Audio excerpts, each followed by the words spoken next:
इस स्टेप में हम क्या कर रहे हैं कि अब हम जो चाप का पानी हमने टमाटरों के साथ में सुखा लिया था, अब हम उसके अंदर 2 अंडे जिन्हें हम फेंट लेंगे, अच्छी तरह से रफली फेंट लीजिए। नमक डालना चाहें तो वो डाल लें, ये आपकी मर्ज़ी के ऊपर है, ठीक है।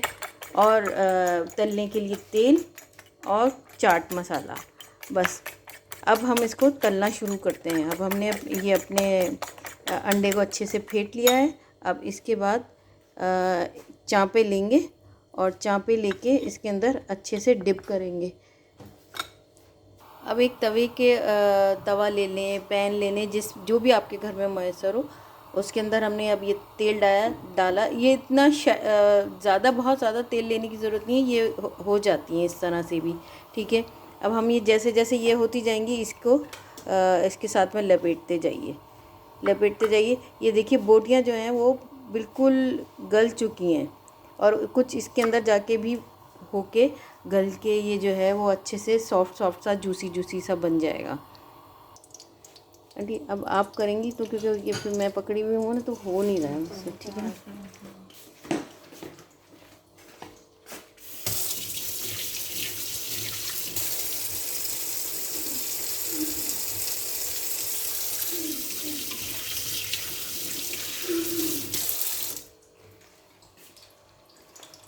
ठीक है,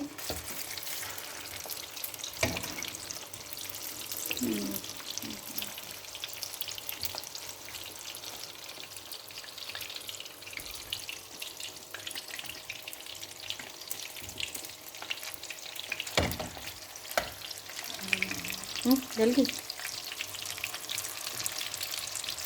अच्छा, अब हमने सारी की सारी जो चाँपें थी वो पलट दी हैं। पलटने के बाद फिर आंच हल्की ही रखना, ज़्यादा तेज़ करोगे तो जल जाएगा। सही है, हल्की आंच पे पकेगा, क्योंकि उबली हुई है तो कोई इतना मसला नहीं होता है इसमें। अब वक्फे से इसको एक और दफ़ा टर्न करते जाइए। ये देखो कितनी खूबसूरत लग रही है ना, गोल्डन प्यारी प्यारी। खाओगे तो और मज़ा आएगा, ठीक है ना। खाने को बहुत आसान तरीके से बनाना चाहिए, वो मुश्किल ना बनाओ कि ये वो बनाना दिमाग का, इस तरह की कोई चीज़ की ज़रूरत नहीं है। ये देखो भैया, ये उतर गए खूबसूरत।